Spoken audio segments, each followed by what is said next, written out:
നിയമവർത്തനം 6-ാം അധ്യായം 1 മുതൽ 12 വരെയുള്ള തിരുവചനങ്ങൾ. നിങ്ങൾ അവകാശമാക്കുവാൻ പോകുന്ന ദേശത്ത് അനുഷ്ഠിക്കേണ്ടതിന് നിങ്ങളെ പഠിപ്പിക്കാൻ നിങ്ങളുടെ ദൈവമായ കർത്താവ് എന്നോട് ആജ്ഞാപിച്ച കൽപ്പനകളും ചട്ടങ്ങളും നിയമങ്ങളും ഇവയാണ്. നിങ്ങളും നിങ്ങളുടെ മക്കളും മക്കളുടെ മക്കളും ഞാനിന്ന് നൽകുന്ന ദൈവമായ കർത്താവിൻ്റെ ചട്ടങ്ങളും പ്രമാണങ്ങളും അനുസരിച്ച് ജീവിതകാലം മുഴുവൻ അവിടുത്തെ ഭയപ്പെടുന്നതിനും നിങ്ങൾക്ക് ദീർഘായുസ്സുണ്ടാകുന്നതിനും വേണ്ടിയാണിവ. ആകയാൽ ഇസ്രായേലേ, കേൾക്കുക. നിങ്ങൾക്ക് നന്മയുണ്ടാകാനും നിങ്ങളുടെ പിതാക്കന്മാരുടെ ദൈവമായ കർത്താവ് വാഗ്ദാനം ചെയ്തതുപോലെ തേനും പാലും ഒഴുകുന്ന നാട്ടിൽ നിങ്ങൾ ധാരാളമായി വർദ്ധിക്കാനും വേണ്ടി ഇവ അനുഷ്ഠിക്കുവാൻ ശ്രദ്ധിക്കുവിൻ.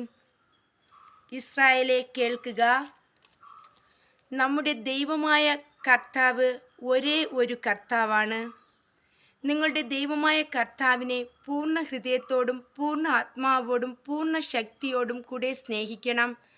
ഞാൻ ഇന്ന് കൽപ്പിക്കുന്ന ഈ വചനങ്ങൾ നിങ്ങളുടെ ഹൃദയത്തിലുണ്ടായിരിക്കണം.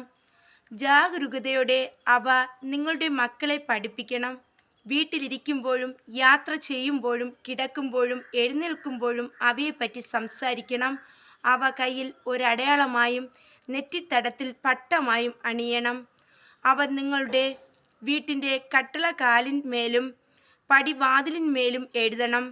നിങ്ങളുടെ ദൈവമായ കർത്താവ് നിങ്ങൾക്ക് തരാമെന്ന് നിങ്ങളുടെ പിതാക്കന്മാരായ അബ്രഹാം, ഇസഹാക്ക്, യാക്കോബ് എന്നിവരോട് ശപഥം ചെയ്ത നാട്ടിലേക്ക് നിങ്ങളെ കൊണ്ടുവന്ന് നിങ്ങൾ പണിയാത്ത വിശാലവും മനോഹരമായ നഗരങ്ങളും നിങ്ങൾ നിറയ്ക്കാതെ വിശിഷ്ട വസ്തുക്കൾ കൊണ്ട് നിറഞ്ഞിരിക്കുന്ന വീടുകളും നിങ്ങൾ കുഴിക്കാത്ത കിണറുകളും നിങ്ങൾ നട്ടുപിടിപ്പിക്കാത്ത മുന്തിരിത്തോട്ടങ്ങളും ഒലിവ് മരങ്ങളും നിങ്ങൾക്ക് നൽകുകയും നിങ്ങൾ ഭക്ഷിച്ച് സംതൃപ്തരാകുകയും ചെയ്യുമ്പോൾ നിങ്ങളെ അടിമത്തത്തിൻ്റെ ഭവനത്തിൽ നിന്ന് കൊണ്ടുവന്ന കർത്താവിനെ മറക്കാതിരിക്കുവാൻ സൂക്ഷിച്ചു കൊള്ളുക.